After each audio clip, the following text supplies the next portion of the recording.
Gentlemen, let me turn, because it's inextricably linked to the presidential campaign, to the politics of Iraq. Senator Graham, you may be John McCain's strongest supporter in the Senate.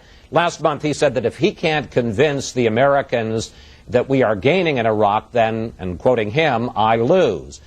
He later tried to soften that, but if the current violence spreads, doesn't that do considerable damage to John McCain's statements that his policy of the surge that he supported even before the president is working, and doesn't it do damage to his campaign? I think John McCain will be very successful in explaining to the American people that we must win in Iraq, and it's not about the next election in terms of our national security. Senator McCain advocated more troops when every Democrat and a handful of Republicans were saying leave and leave now. If we had done what our Democratic friends had said, Harry Reid said the war was lost in April, we would never have driven al-Qaeda out of Anbar.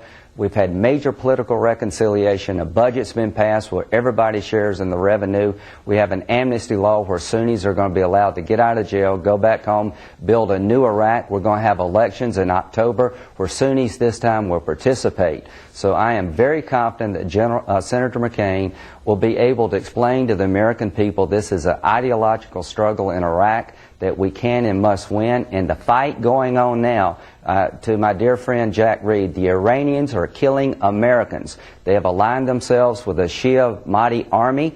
The Badr Brigade is not the problem. The Fadila group in the south is not the problem. The weapons we're fighting against are coming from Iran.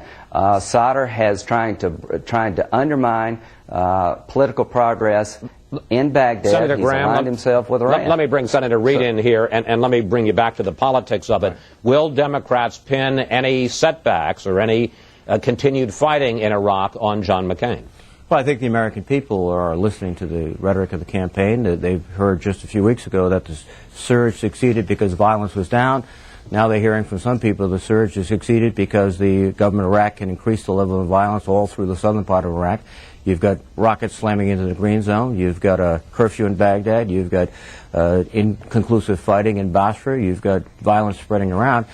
So I think they will be attentive to that, and I think they'll begin to recognize that the fundamental issues here are political. We have to begin to withdraw our forces, and I think they will be wondering quite clearly many of the statements that Senator McCain has made.